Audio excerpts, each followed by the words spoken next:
La particularité de cette association, c'est que l'on fait de la prévention, c'est-à-dire informer, sensibiliser les jeunes sur les problèmes des conduites dopantes et du dopage. J'ai fait du sport avant, donc j'ai commencé à faire du sport et de l'athlétisme dans les années, disons, 60, 64. Donc j'ai, dès les années 70, essayé de sensibiliser ma fédération sur ce problème et je faisais remarquer qu'il y avait des choses qui se passaient. Bon, et à l'époque, on m'a dit non. Alors, pourquoi on en est venu à vraiment faire une association? Je crois que c'est de la santé. Le sportif se mettait en danger par rapport à ça, sachant qu'il y avait quand même toujours ce phénomène de triche auparavant.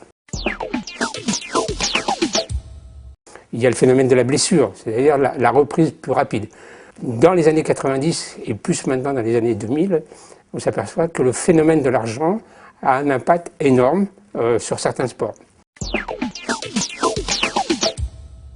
Des projets, bon, on en a déjà réalisé un, qui était en 2007, qui était un projet d'utiliser le théâtre comme moyen d'information. Donc on a demandé à un collège de la région toulousaine de travailler sur 4 thèmes et de nous faire des petites scènes de 4 minutes.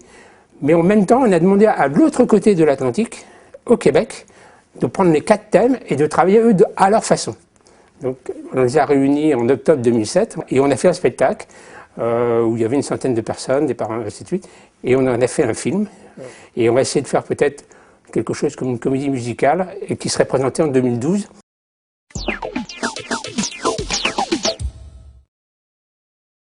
Ce qui nous paraissait intéressant dans la démarche de cette association, c'est qu'on donnait la parole aux associations et qu'on pouvait à partir de là essayer de faire avancer un certain nombre de choses en termes d'éducation, du lien social, la cohésion. Et nous, on est une des pièces maîtresses. Et je pense qu'on est pour ainsi dire incontournable parce que le dopage et la prévention, elles concernent tous les sports, à tout âge et à tout niveau.